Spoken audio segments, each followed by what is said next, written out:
વિષય છે બીએ વિષયાંક સંચાલન સ્વરૂપ અને મહત્વ. ક્લાસ નંબર છે 5. સૌથી પહેલા આપણે અગાઉ લેક્ચર 4 ની અંદર આપણે શું સમજ્યા હતા થોડીક જોઈ લઈએ. તો ચોથા લેક્ચર ની અંદર આપણે મધ્ય સપાટી સંચાલન, તળ સપાટી સંચાલન, પછી તફાવત જોયો તો ઉચ્ચ, મધ્ય અને તળ સપાટીનો. હવે આજે આપણે સંચાલનના કાર્યો વિશે અભ્યાસ કરીશું. તો સંચાલનના કાર્યોની અંદર આપણે જોઈએ તો કે ધંધાકીય હેતુ સિદ્ધ કરવા માટે તેનું સંચાલન કાર્યક્ષમતાપૂર્વક હોવું જોઈએ. એટલે કે આપણે જ્યારે પણ સંચાલન કરવું સારું હોવું જોઈએ તો એના માટે સૌથી પહેલા ધંધાનો હેતુ જે નક્કી કરેલો હોય એ સિદ્ધ કરવા માટે સંચાલન કાર્યક્ષમતાપૂર્વક એટલે સંચાલન સરખી રીતે કરેલું હોવું જોઈએ. તો જ આપણું સંચાલન ધ્યેય સિદ્ધ હોય, જે નક્કી કરેલો એ સિદ્ધ થતો હોય. આ માટે સંચાલન અનુસરવી પડે છે. પ્રક્રિયા એટલે પૂર્વ નિર્ધારિત હેતુ જે આપણો નક્કી કરેલો હોય અગાઉ હેતુ એ સિદ્ધ કરવા માટે તબક્કાવાર એટલે કે ક્રમશઃ ચાલતી પ્રવૃત્તિ એકમના હેતુઓ પ્રાપ્ત કરવા માટે સંચાલનના વિવિધ કાર્યો તબક્કાવાર ક્રમબદ્ધ ગોઠવવા પડે છે. તેથી સંચાલન એ પ્રક્રિયા તરીકે ઓળખી શકાય છે.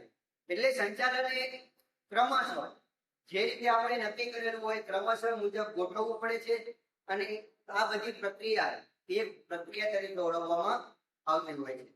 સંચાલનમાં પ્રક્રિયામાં ક્યાં ક્યાં હોવા જોઈએ તે મુદ્દા આપણે જુદા જુદા અલગ અલગ મુદ્દાઓ હોય છે અને આ બધા વચ્ચે મતાંતર સંચાલનને અભ્યાસના વિવિધ અથવા જ્ઞાનના કોઈ પણ એક ક્ષેત્ર તરીકે ઓળખવામાં આવે છે. ત્યારે તે અને વિચારકો વિદ્વાનોનો જુદા જુદા મંતવ્યો તરીકે સ્વાભાવિક છે. હવે આપણે સંચાલન કાર્યોનું વર્ગીકરણ જોઈએ. તો સંચાલનનું કાર્યનું વર્ગીકરણની અંદર ઉત્તેજન અને એડોનલનું વર્ગીકરણ છે. બીજું છે હેન્ડ્રીપ્યુલનું વર્ગીકરણ. ત્રીજું છે પીટર રપ્ટનું વર્ગીકરણ. પછી લુથર ગુલિકાનું વર્ગીકરણ. પછી છે ડોક્ટર જ્યોર્જ ટેરીનું વર્ગીકરણ. તો અલગ અલગ વૈજ્ઞાનિકોએ અલગ અલગ રીતે વર્ગીકરણ આપેલું છે. પણ સૌથી પહેલા આપણે જોઈશું આયોજન. તો આયોજન એટલે શું વિદ્યાર્થી મિત્રો? આયોજન એટલે કે આપણે કોઈ પણ ઘરની અંદર પ્રસંગ હોય, કોઈ પણ તહેવારની ઉજવણી હોય તો આ બધા ફંક્શન માટે આપણે જે અગાઉ તૈયારી કરીએ છીએ, બરોબર, કે ધારો કે દિવાળી આવતી હોય અથવા કોઈ ઉત્તરાયણ આવતી હોય કે નવરાત્રી આવતી હોય તો આપણે નવરાત્રીનું ઉદાહરણ સમજીએ. તો કે નવરાત્રી આવતી હોય તો એના માટે આપણે સૌથી પહેલા ગ્રાઉન્ડ નક્કી કરવું. બરોબર, ગ્રાઉન્ડ લગભગ ખબર જ હોય કે આપણે અહીંયા દર વખતે નવરાત્રી કરીએ છીએ, પણ ત્યાં પહેલા તો સફાઈ કરવી પડશે ગ્રાઉન્ડની. પછી માતાજી ક્યાંથી લાવશો, કેવી રીતે લાવશો એ નક્કી કરવામાં આવે. પછી બધા દિવસે પ્રસાદી કેવી રાખવી એ માટે નક્કી કરવામાં આવે.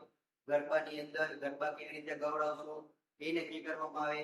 પછી સાઉન્ડ સિસ્ટમ કોની લાવશો એ નક્કી કરવામાં આવે. તો આ બધી જે પ્રવૃત્તિ આપણે અગાઉ વિચારીએ છીએ તે એક પ્રકારનું આયોજન કર્યું કહેવાય. તો હવે આપણે આયોજનની અંદર કરવું જોઈએ. તો અપેક્ષિત પરિણામો હાંસલ કરવા માટે હકીકતોની પસંદગી કરવી, તેમની વચ્ચે આંતર સંબંધો સ્થાપવા અને જરૂરી પ્રવૃત્તિઓના અવલોકન અને ઘડતર માટે પૂર્વમાનવ કરવું એટલે આયોજન. એટલે આપણે જે નક્કી કરેલા પરિણામો હોય હાંસલ, બરોબર, એ નક્કી કરી એમની વચ્ચે આંતરક્રિયાઓ અથવા આંતર સંબંધો સ્થાપીને જે પ્રવૃત્તિઓ અવલોકનો અને ઘડતર માટે પૂર્વાનુમાન કરવામાં આવે છે તેને આયોજન તરીકે ઓળખવામાં આવતું હોય છે. સંચાલનના કાર્યોની શરૂઆત આયોજનથી જ થાય છે અને નક્કી કરેલા હેતુ સિદ્ધ કરવા માટે કયું કાર્ય કોણ, ક્યારે, કેવી રીતે અને કેટલા પ્રમાણમાં કરવું એ કાર્ય પૂર્ણ કરવાનું છે. તેથી અગાઉ કરવામાં આવતી બુદ્ધિપૂર્વકની વિચારણાને આયોજન તરીકે ઓળખવામાં આવે છે. તો આ આપણે ઉદાહરણ જોયું એ પ્રમાણે છે કે આપણે જે પણ કાર્ય કરવાનું છે એ કેવી રીતે કરશું, કોણ કરશે, કેટલા સમયમાં કરશું, કેવી રીતે કરવામાં આવશે, કેટલા પ્રમાણમાં કરવામાં આવશે, આ બધી વસ્તુ અગાઉ વિચારવી પડતી હોય છે અને એના ઉપર બુદ્ધિપૂર્વક વિચારણા કરી એનો અમલ કરવાનો હોય છે. તો તેને આયોજન તરીકે ઓળખવામાં આવે છે. ભવિષ્ય માટેની પૂર્વ વિચારણા વર્તમાન સમયમાં કરવી એટલે આયોજન. એટલે આપણે જે પણ વસ્તુની તૈયારી અગાઉ કરીએ છીએ તે ભવિષ્યમાં આપણે તેનો ઉપયોગ કરવાનો છે, તો એને પણ આયોજન તરીકે ઓળખવામાં આવતું હોય છે. ભવિષ્ય માટે પૂર્વ વિચારણા વર્તમાન સમયમાં કરવી એટલે આયોજન. ભવિષ્યમાં આવનારા જોખમો અને અનિશ્ચિતતાઓ ઘટાડવા માટે આયોજન ખૂબ જ જરૂરી છે. આયોજનના લીધે એકમની બધી જ પ્રવૃત્તિઓ વ્યવસ્થિત બનતી હોય છે. એટલે જો આપણે આયોજન કરેલું હોય બરોબર, તો જે પણ આ માટે આપણે આયોજન બનાવીએ છીએ તો એ વસ્તુ જે આપણે આયોજન બનાવશું અગાઉ અને એ પછી તેનો અમલ કરશું તો તે પ્રવૃત્તિ જે પણ હોય તે આપણે વ્યવસ્થિત રીતે બનાવી શકીએ છીએ. અને જે સિદ્ધિ માટે નો માર્ગ જે નક્કી કરેલો હોય એને સિદ્ધ કરવા માટેનો આ એક સરળ માર્ગ બને છે. જેને સિદ્ધ કરવા માટે વૈકલ્પિક માર્ગો હોય ત્યારે શ્રેષ્ઠ માર્ગની પસંદગી કરવામાં આવે તો આયોજન ખૂબ જ ઉપયોગી બનતું હોય છે. તેથી આયોજનનું કાર્ય એ મૂળભૂત રીતે પસંદગીનું કાર્ય છે. એટલે આયોજનનું કાર્ય એટલે પસંદગી, એટલે કે વસ્તુ બધી નક્કી કરવામાં આવે. સંચાલનના અન્ય કાર્યોની જેમ કે વ્યવસ્થા તંત્ર,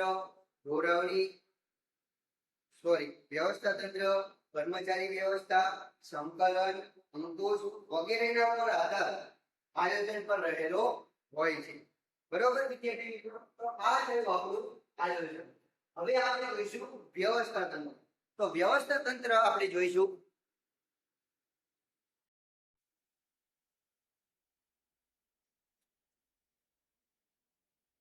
વ્યવસ્થા તંત્રની અંદર જોઈશું તો કે વ્યવસ્થા તંત્ર એટલે શું? સૌથી પહેલા તો આપણે શબ્દ ઉપરથી જોઈ લઈએ. વ્યવસ્થા એટલે આપણને ખબર જ છે કે સામાન્ય રીતે કોઈ પણ વસ્તુની ગોઠવણી કરવી સારી રીતે, કોઈ પણ વસ્તુની વ્યવસ્થા કરવી એટલે વ્યવસ્થા. હવે આપણે અંદર જોઈએ કે સામાન્ય હેતુ સિદ્ધ અર્થ કાર્યરત વ્યક્તિઓ વચ્ચે સત્તા અને જવાબદારીની વહેંચણી કરતા માળખાને વ્યવસ્થા તંત્ર કહેવામાં આવે છે. એટલે કે વિદ્યાર્થી મિત્રો, સામાન્ય હેતુ જે આપણે નક્કી કરેલો છે એ સિદ્ધ કરવા કાર્યરત વ્યક્તિઓ, એ સિદ્ધ કરવા માટે જે પણ આપણી પાસે વ્યક્તિઓ છે કાર્ય કરવા માટે, એમના વચ્ચે સત્તા આપવી, સત્તા એટલે કે કામ કરે, અને જવાબદારીઓની વહેંચણી એટલે એને જવાબદારી અલગ અલગ ડિપાર્ટમેન્ટની અલગ અલગ વ્યક્તિને સોંપી દેવામાં આવે. આવી રીતની પ્રક્રિયાને વ્યવસ્થા તંત્ર કહેવામાં આવે છે. આયોજન દ્વારા ધ્યેય, નીતિ, કાર્યક્રમો વગેરે નક્કી કરવામાં આવે છે. એટલે કે આયોજન દ્વારા ધ્યેય નક્કી થઈ જાય, પછી નીતિ નક્કી કરવામાં આવે ને પછી કાર્યક્રમ પણ નક્કી કરવામાં આવે, જેને પાર પાડવા માટે વ્યવસ્થા તંત્રની રચના કરવી પડતી હોય છે. નિર્ધારિત ધ્યેયને સિદ્ધ કરવા માટે એકમની પ્રવૃત્તિને જુદા જુદા વિભાગોમાં માનવ જૂથો વચ્ચે વહેંચી દેવામાં આવે છે. એટલે કે વિદ્યાર્થી મિત્રો, કે એકમની કોઈ પણ પ્રવૃત્તિ હોય એ બધા જ વ્યક્તિઓને અલગ અલગ રીતે વહેંચી દેવામાં આવતી હોય છે અને તેમની સત્તા અને જવાબદારીની વહેંચણી કરવામાં આવે છે. એટલે અલગ અલગ વિભાગમાં અલગ અલગ વ્યક્તિઓને સોંપી દેવામાં આવે અને એમની ઉપર એમને સત્તા અને જવાબદારી એમને આપી દેવામાં આવે છે, જેને વ્યવસ્થા તંત્ર કે પ્રબંધ કહેવામાં આવે છે. વ્યવસ્થા તંત્રની રચના કરવાથી કોણ કોની પર દેખરેખ રાખશે, કાર્ય, સત્તા અને જવાબદારી કોની રહેશે, વ્યક્તિ વચ્ચેના આંતર સંબંધો કેવા રહેશે, એ વગેરે બધાનો ખ્યાલ આપે છે. કોણ આપે છે? તો કે વ્યવસ્થા તંત્ર. આમ આયોજન એ ધંધાકીય એકમનું મગજ તરીકે ઓળખવામાં આવે છે. જ્યારે વ્યવસ્થા તંત્ર એ શારીરિક માળખું છે. માનવ શરીરમાં મગજનું કાર્ય બૌદ્ધિક નિર્ણય લેવાનું છે. તેનો અમલ શારીરિક વિવિધ અંગો કરે છે. તેથી તેવી જ રીતે ધંધાકીય એકમમાં આયોજનનું કાર્ય બૌદ્ધિક નિર્ણયો લેવાનું હોય છે. આમ આયોજનમાં લેવાયેલા નિર્ણયોનો અમલ કરવા માટે એકમના વિવિધ વિભાગોમાં કાર્ય કરતા કર્મચારીઓ સત્તા અને જવાબદારીની સોંપણી કરવામાં આવે છે. તો આની અંદર એટલું કહેવામાં આવે છે વિદ્યાર્થી મિત્રો કે કોઈ પણ કાર્ય આપણે નક્કી કરેલું હોય તો એના પરથી આપણે આયોજન બનાવીએ. આયોજન બનાવ્યા પછી બધા વ્યક્તિઓને જુદી જુદી વિભાગોના જુદા જુદી વહેંચણી કરવામાં આવે છે અને તેમના પર સત્તા અને જવાબદારી સોંપવામાં આવે છે. બરોબર? તો આ થયું આપણું વ્યવસ્થાપન. હવે આપણે જોઈશું કર્મચારી. તો કર્મચારી વ્યવસ્થા એટલે ડોક્ટર જ્યોર્જ આર ટેરી જણાવે છે કે કર્મચારી વ્યવસ્થાનો ઉદ્દેશ સંતોષકારક અને સંતુષ્ટ કર્મચારી દળ પેદા કરવાનો, જાળવણી રાખવાનો અને વિકાસ કરવાનો હોય છે. કર્મચારી વ્યવસ્થા એટલે આપણને ખબર પડી જાય કે કર્મચારીઓની થોડીક વ્યવસ્થા સારી રીતે કરવી. તો ડોક્ટર જ્યોર્જ આર ટેરી કહે છે કે કર્મચારી વ્યવસ્થાનો ઉદ્દેશ શું હોય તો કે સંતોષકારકતા અને જે વ્યક્તિઓ કર્મચારીઓ છે એમને સંતોષકારક રહે અને સંતુષ્ટ કર્મચારી દળ ઊભું કરવાનો અને તેને જાળવી રાખવાનો અને વિકાસ કરવાનો હોય છે. જ્યાં એકમ હોય ત્યાં કર્મચારી હોય છે. કર્મચારીઓનું વિનાનું એકમ એ આત્મા વિનાનું જેવું ગણાય છે. કારણ કે વિદ્યાર્થી મિત્રો આપણે કોઈ પણ ધંધો કે બિઝનેસ કરતા હોઈએ પણ આપણી પાસે કોઈ વ્યક્તિ અંદર કામ કરે એવો ન હોય તો એ આપણો ધંધો શરૂ થાય નહીં. બરોબર? તેથી એવું કહેવામાં આવે છે કે કર્મચારીઓ વિનાનું એકમ જે છે એ આત્મા વિનાનું હાડપિંજર છે. હવે વિદ્યાર્થી મિત્રો આપણે જોઈ લો કે આપણાની અંદર આપણું શરીર જે છે એ કોના લીધે કામ કરે છે તો કે આત્માના લીધે. જો આત્મા જ આપણી અંદર ન હોય તો શું થાય? આપણું શરીર કામ કરી શકતું નથી. પણ એકમની પ્રવૃત્તિઓનો અંતિમ આધાર તો કર્મચારીઓ પર રહેલો હોય છે. યોગ્ય જગ્યાએ, યોગ્ય સમયે, યોગ્ય સંખ્યામાં, યોગ્ય લાયકાત ધરાવતા કર્મચારીઓની ભરતી, પસંદગી, તાલીમ, બઢતી, છૂટા કરવા, નિવૃત્ત તથા તેમના માટે કલ્યાણકારી પ્રવૃત્તિઓ લગતી વિચારણા સાથે કર્મચારી વ્યવસ્થા સંબંધ ધરાવતો હોય છે. એટલે કર્મચારીઓમાં કેવું હોય છે કે યોગ્ય જગ્યાએ એટલે કે જ્યાં વ્યક્તિઓનો જરૂર હોય ત્યાં યોગ્ય સંખ્યામાં એટલે જેટલી જરૂર હોય એટલા જ વ્યક્તિ, યોગ્ય લાયકાત ધરાવતા કર્મચારીઓની ભરતી કરવામાં આવે, ભરતી પછી પસંદગી કરવામાં આવે, એમને તાલીમ આપવામાં આવે, એમને બદલી કરવામાં આવે અથવા એમને ભરતી કરવામાં આવે અથવા આપણે તેમને છૂટા કરતા હોઈએ છીએ અમુક સંજોગો કારણ પછી નિવૃત્ત થતા હોય. તો આમ કલ્યાણકારી પ્રવૃત્તિઓને લગતી વિચારણા સાથે કર્મચારી વ્યવસ્થા સંબંધ ધરાવતી હોય છે. કર્મચારીઓ સંતોષાયેલા હોય તો તેમનો ઉત્સાહ અને જુસ્સો પણ વધે છે. તેથી એકમની ઉત્પાદકતા અને કાર્યક્ષમતા વધે છે. કર્મચારી વ્યવસ્થામાં ઔદ્યોગિક એકમમાં કામ કરતા કર્મચારીઓને લગતા પ્રશ્નોનો અભ્યાસ કરવામાં આવે છે.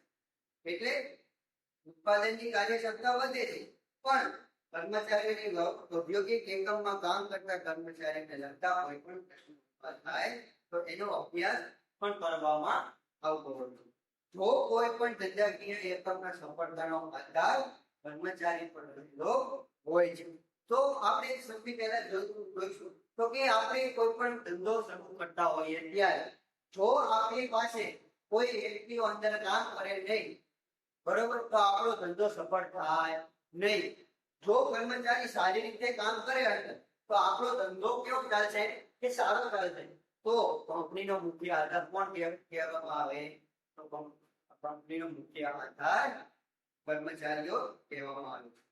વર્તમાન સમયમાં માનવ શક્તિ આયોજન, માનવ સાધન વિકાસ, કારીગરોનું મૂલ્યાંકન, કારકિર્દી આયોજન વગેરેનો સમાવેશ પણ કર્મચારી વ્યવસ્થામાં કરવામાં આવે છે. સંતુષ્ટ કર્મચારી એકમની મૂલ્યવાન કિંમત કરવા તેવું દરેક પ્રગતિશીલ સંચાલન રટ આવતું. તો આ થયું આપણું કર્મચારી વ્યવસ્થા. હવે આપણે જોઈશું ધોરણ. બરોબર? તો ધોરણની એટલે શું? તો કે માર્ગદર્શન પૂરું. કોઈ પણ વસ્તુ હોય, આપણે કોઈ પણ કાર્ય કરવું તો એના માટે સારી રીતે માર્ગદર્શન કરીએ વ્યક્તિઓને, તો એ વ્યક્તિ સારી રીતે આગળ કામ કરી શકે. તેથી ધોરણી આપવામાં. તો હવે આપણે ધોરણી વિશે કહીએ તો કર્મચારીઓને એ કૃતિ માટે માર્ગદર્શન આપવું અને તેમના પર દેખરેખ રાખવી એટલે ધોરણ. એટલે આપણે જે પણ ધ્યેય લખી હોય તો એ ધ્યેય સિદ્ધ કરવા માટે કર્મચારીઓને એ ધ્યેય લખવું માર્ગદર્શન આપવું.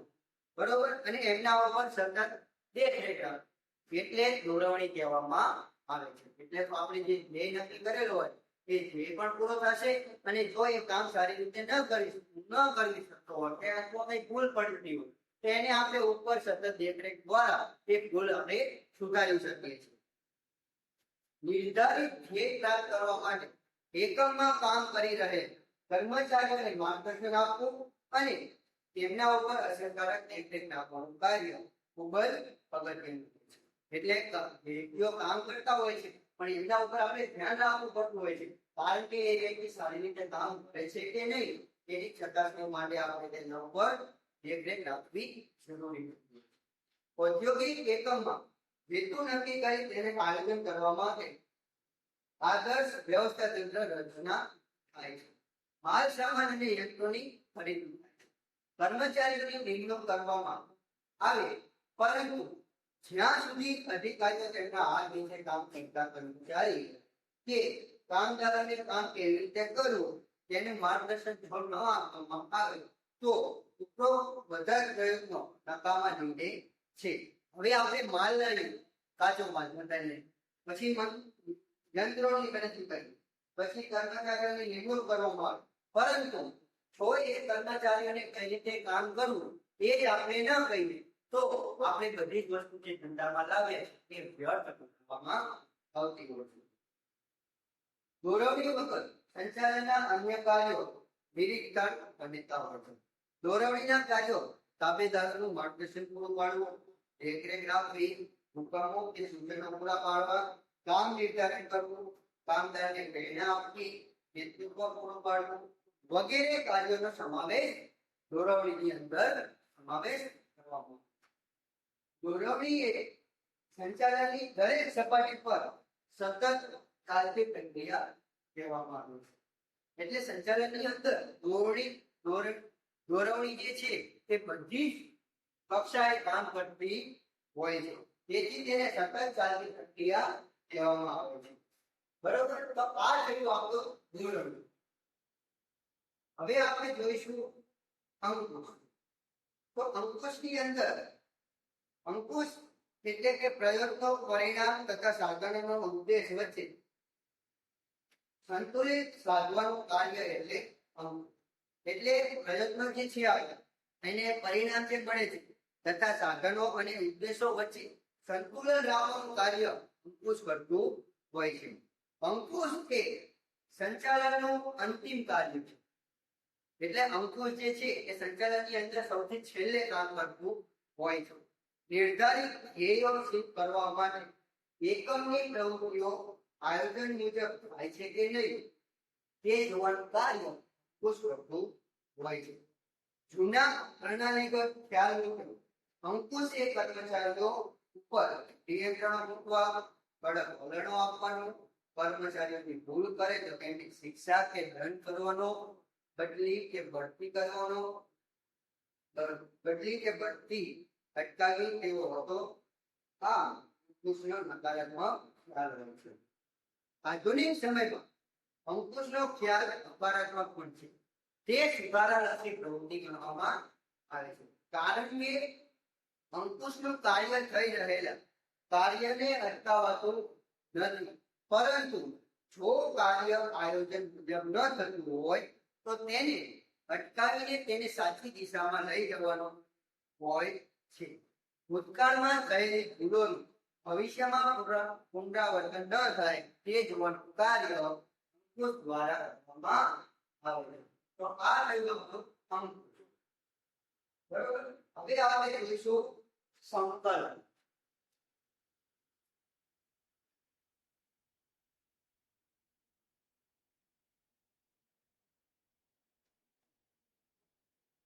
સંકલન જોઈશું તો સંકલન એટલે શું? તો સંચાલન પ્રક્રિયાના દરેક તબક્કે સંકલન જરૂરી છે. આયોજનથી માંડીને અંકુશ સુધી સંકલન આવશ્યક બનતું હોય છે. સંકલન દ્વારા ધ્યેય સિદ્ધિની ખાતરી મળે છે. સંકલનથી એકમનું કોઈ પણ કાર્ય રહી શકતું નથી કે તેવડાતું નથી, જેથી કામગીરી સરળ બનતી હોય છે. હવે આપણે સંકલનનો અર્થ જોઈએ તો ધંધાકીય એકમના જુદા જુદા વિભાગો ધંધાકીય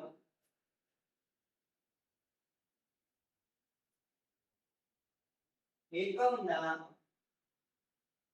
જુદા જુદા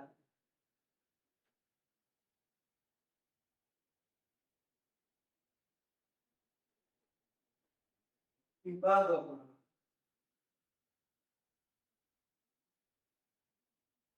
કર્મચારીઓ દ્વારા જુદા જુદા કે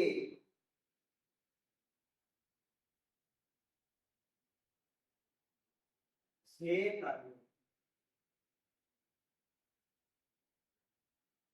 થાય છે તેમની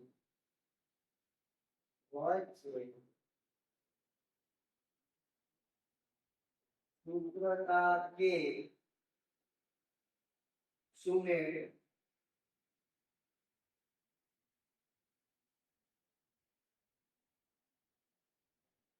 સાધવાનું કાર્યનું સંકલન કરવાનું.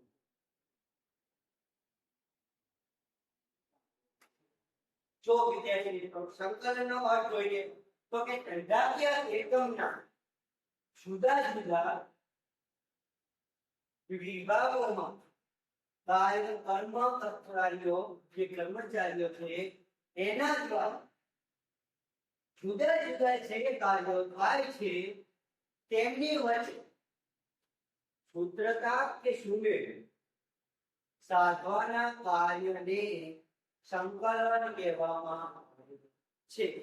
બરાબર. ફરી એક વખત જોઈ લો કે ધંધાકીય એકમના જુદા જુદા વિભાગોમાં કર્મચારીઓ દ્વારા જુદા જુદા કાર્યો થતા હોય છે.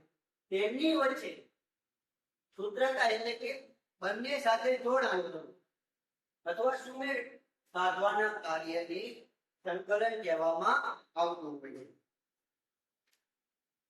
હવે તેની લાક્ષણિકતા કઈ?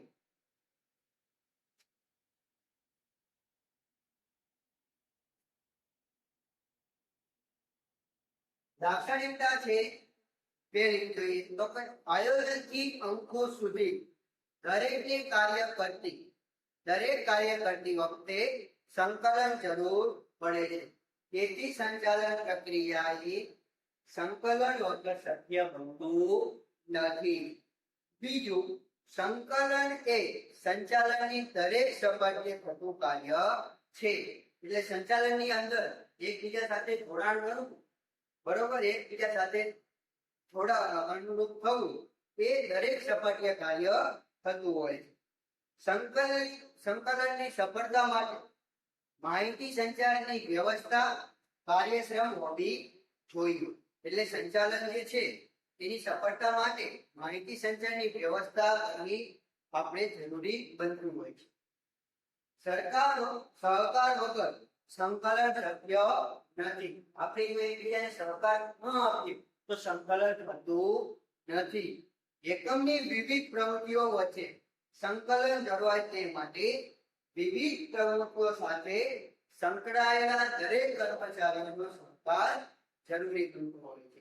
એટલે આપણે કોઈ પણ પ્રવૃત્તિઓ કરતા હોય બરોબર, તો એમાં આપણે એક કરતા વધારે વ્યક્તિઓ હોય છે, પણ બધા જ વ્યક્તિઓ સંમતિથી અને હળી મળીને કામ કરે તો એ કામ સારું બનતું હોય છે. તેથી સહકારની જરૂર બનતી હોય છે. ધંધાકીય એકમના સાધનોનો મહત્તમ ઉપયોગ સંકલન દ્વારા શક્ય બનતો હોય છે. એટલે આપણે જે સાધનોનો ઉપયોગ કરતા હોઈએ એ જો આપણે બધા જ વ્યક્તિઓ સાથે મળીને સારી રીતે કરીએ તો જ શક્ય બનતો હોય છે. ધંધાકીય સંચાલનના દરેક કાર્યોમાં સંકલન સમાયેલું હોય છે. તેથી સંકલન એ સંચાલનની આત્મા કહેવામાં આવે છે. આપણું શરીર જેમ આત્મા ઉપર નિર્ભર રાખે છે એમ જ સંચાલનનું આત્મા કોને કહેવામાં આવે છે? સંકલનને સંચાલનની આત્મા કહેવામાં આવતી હોય છે. હવે એનું મહત્વ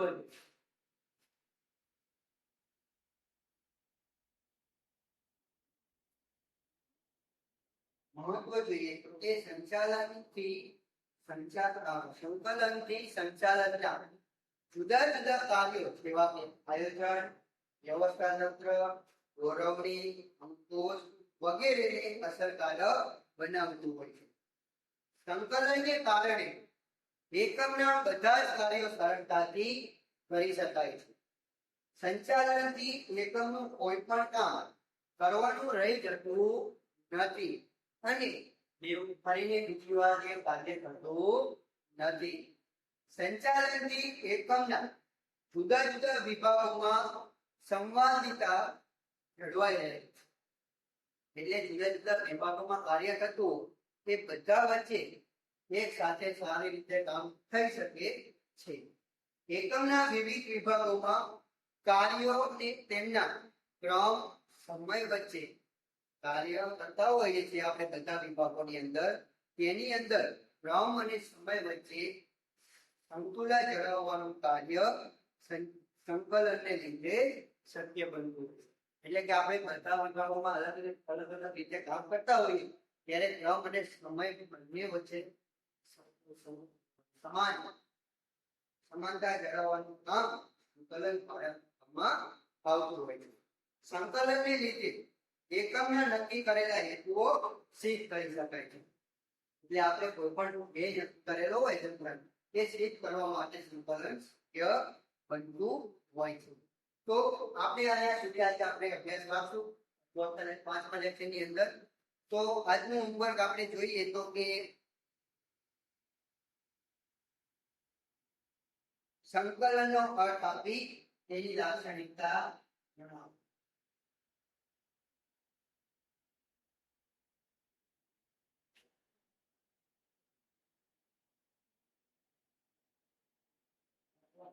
સંકલનનો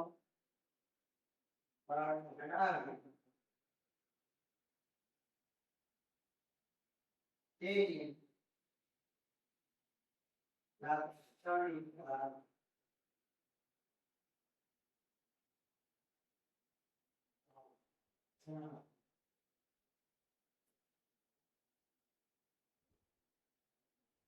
બરાબર. આ આપણો પહેલો પ્રશ્ન અને